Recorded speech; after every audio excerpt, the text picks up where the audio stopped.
సంజీవిని ప్రాజెక్టుపై ఏపీ ప్రభుత్వం special focus పెట్టింది. ఏపీ వ్యాప్తంగా సంజీవిని ప్రాజెక్టు విస్తరణకి ప్రణాళికలు రచిస్తోంది. ప్రజల్ని పట్టి పీడిస్తున్న ఎనీమియా, డయాబెటీస్ వ్యాధులకి అడ్డుకట్ట వేసేందుకు ప్రయత్నిస్తోంది. దీనికి సంబంధించి సీఎం చంద్రబాబు కీలక ఆదేశాలు ఇచ్చారు. ఇందుకే ఎనీమియా, డయాబెటీస్ వ్యాధుల నియంత్రణకి ఏపీ ప్రభుత్వం ఎలాంటి చర్యలు తీసుకోబోతోంది?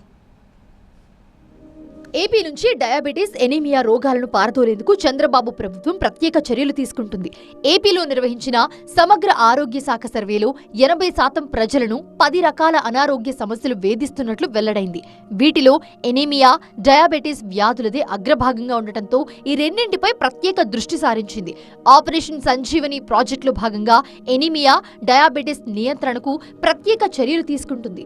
ముఖ్యంగా ఏపీ ప్రజలకు డయాబెటీస్ ప్రధాన ఆరోగ్య సమస్యగా ఉంది. వైద్య శాఖ అధికారిక లెక్కల ప్రకారం ప్రతి 10 మంది పెద్దల్లో ఒకరు డయాబెటీస్ తో ఇబ్బంది పడుతూ ఉన్నారు. అంతేకాదు రాను రాను డయాబెటీస్ ప్రభావం విపరీతంగా పెరుగుతుండటంతో మరింత ఆందోళన కలిగిస్తోంది. 2025 రిపోర్టుల ప్రకారం ఏపీలో సుమారు 20 లక్షల మంది డయాబెటీస్ తో అల్లాడుతున్నారు. ఇందులో సిటీ ప్రజలు మరింత ఇబ్బంది పడుతున్నారు. గ్రామీణ, గిరిజన ప్రాంతాల్లోనూ డయాబెటీస్ ప్రభావం పెరుగుతుండడం షాక్ ఇస్తోంది. ప్రత్యేకించి ఏపీలోని కృష్ణా, ఎన్టీఆర్, గుంటూరు జిల్లాల ప్రజలను డయాబెటీస్ అత్యధికంగా పట్టి పీడిస్తోంది.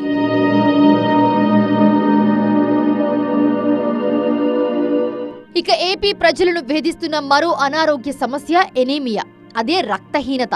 ఎనీమియా కూడా ఏపీలో మహమ్మారిని తలపిస్తోంది. ఎంతలా అంటే ఏపీలోని సగం మంది మహిళలు ఎనీమియాతో బాధపడుతున్నారంటే షాక్ అవ్వాల్సిందే. నేషనల్ ఫ్యామిలీ హెల్త్ సర్వే ప్రకారం ఏపీలో ఎనీమియా ప్రధాన ఆరోగ్య సమస్యగా మారింది. 15 నుంచి 49 ఏళ్ల వారిలో 57% కంటే ఎక్కువ మందిని ఎనీమియా సమస్య వెంటాడుతోంది. అందులోనూ చిన్న పిల్లల్లో దీని ప్రభావం మరింతగా ఉన్నట్లు అధికారిక లెక్కలు చెప్తున్నాయి. అలాగే గర్భిణీల్లోనూ సుమారు 52% మంది ఎనీమియా బారిన పడ్డట్లు గణాంకాలు చెప్తున్నాయి. ఏపీలోని మహిళల్లో రక్తహీనత ప్రధాన సమస్యగా మారటంతో ఏపీ ప్రభుత్వం ఇప్పటికే జాతీయ సంస్థలతో కలిసి నియంత్రణ చర్యలు తీసుకుంటుంది. అయితే అవి కూడా ఎలాంటి ఫలితం ఇవ్వకపోవడంతో గ్రామీణ స్థాయి నుంచి ఎనీమియా నిర్మూలనకు కసరత్తు చేస్తోంది. ఆయా సంస్థల లెక్కలు, హెచ్చరికలతో ఎనీమియా, డయాబెటీస్ పై ఏపీ ప్రభుత్వం యుద్ధానికి సిద్ధమైంది. సంజీవని ప్రాజెక్టుపై ప్రత్యేక సమీక్ష నిర్వహించిన సీఎం చంద్రబాబు వైద్య శాఖ అధికారులకు కీలక ఆదేశాలిచ్చారు.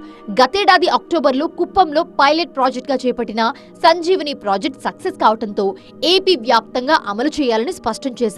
ఏపీ వ్యాప్తంగా సంజీవని ప్రాజెక్టును శరవేగంగా విస్తరించి preventive health, citizen health screening పై దృష్టి సారించాలన్నారు. ఎనీమియా, డయాబెటీస్ నియంత్రణకు ప్రత్యేక డ్రైవ్లు చేపట్టాలని సూచించారు. ఉచిత వైద్య పరీక్షలు, ఆరోగ్య సేవలను అందించడమే సంజీవని ప్రాజెక్ట్ లక్ష్యమన్నారు సీఎం చంద్రబాబు.